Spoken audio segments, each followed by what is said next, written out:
right, welcome to the third review of the evening. And good news, Galax has finally joined us for the evening as he will be reviewing Amber City. Amber City is a indie puzzler with a gorgeous area, and Penny, ingenious did you hand-drawn click off levels. the game window? Yes, it's fine. I fixed it. Anyway, a girl in a white dress wakes up in a ruined city. She uses her light to light up the mysterious cocoons, reverse time, and restore the city to its former splendor. You take on the role of this mysterious girl, and you will restore Amber City. As you restore, more and more of its history will unfurl before you. Right, so Galax, take it away. So yes, this is a puzzle game, sort of adventure puzzle, in that you progress through the thing, checking out story things, and using your relatively limited array of verbs to solve puzzles, and then you also gain new verbs as you go through the game. I did not get as... I actually kind of like this one, but did not get as far as I liked in it because of a couple of issues that I will bring up later. But yes, your first powers are that you have control over light, so that when there is a light source, you can spread it to other lights within a certain range. And the goal is usually to illuminate one of the cocoons or other particular things to activate devices. You gain the ability to, even using the light, sometimes the light can restore things to their non-damaged condition when you light up a cocoon, but also it actually takes a while for it to give you the free time reverse, which is the undo, but that's also about the time as they start giving you puzzles where you can get yourself completely stuck. I think there are like 12 quote-unquote worlds of about 4 quote-unquote stages or rooms each. And it's only in like the second world that you get the time reverse thing, but near the end. So yes, you also gain the abilities like picking up light to hold onto you and controlling the little robots around. So as you progress through each area, you are trying to restore the city, and there is a completion meter for that is visible, I think, on the pause menu and also at the end of everything. And you are graded on how many of the things you've completed, how many chips you've gotten, which they are like a bonus. It's not like a physical chip that you pick up, but you light up a particular different shaped light. So you have to finagle a way to get a spare light to where they are.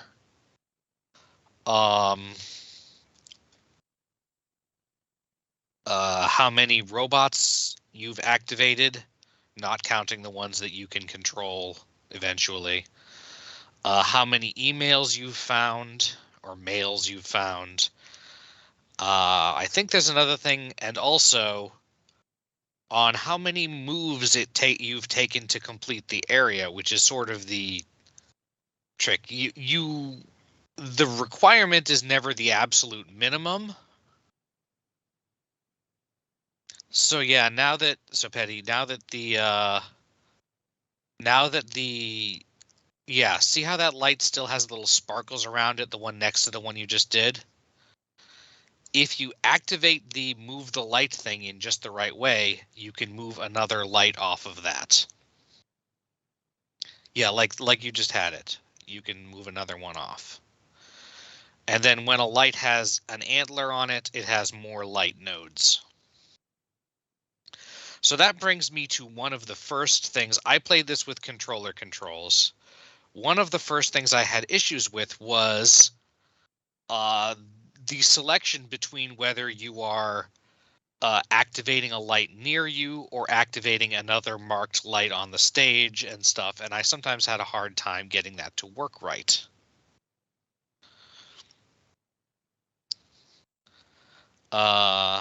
Another one is, yeah, that does it.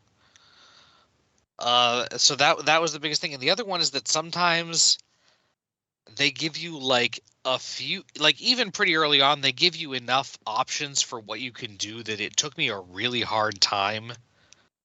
It took me like too long, and I had to at one point stop and find a video for how to solve a puzzle that involved a couple of parallel lifts that you have to get yourself up and down. So yeah, the puzzles are actually kind of challenging because they have a lot of moving parts even fairly early on. Which is nice, but like it might not be for like if you just it's not a walking simulator. There are, and in spite of the slow pace, there are actually like challenging puzzles, or at least ones that require a lot of juggling of where to put the things that you have available.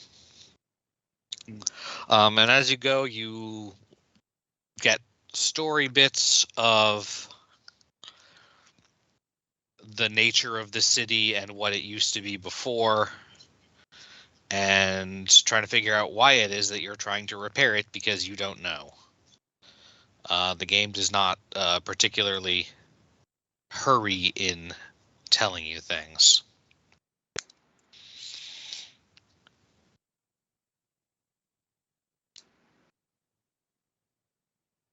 Okay.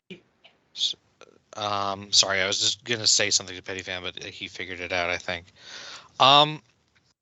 So the feeling is generally kind of melancholy. I would not be surprised if it gets a little bit more sinister later on, but again, with the amount of time I had, I was not able to get. If there had been a guide, I might have been able to get further, but with the slow pace, unfortunately, with the amount of time I had available, I was not able to get beyond about the third area.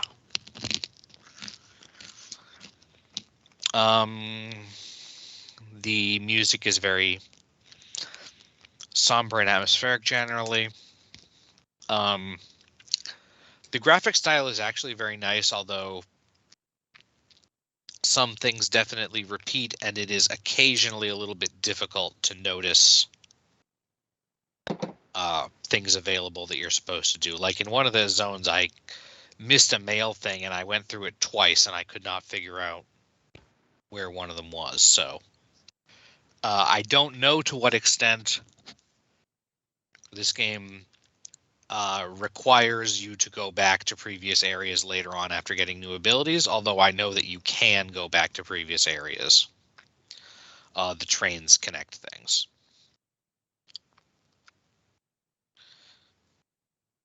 There's a pressure plate.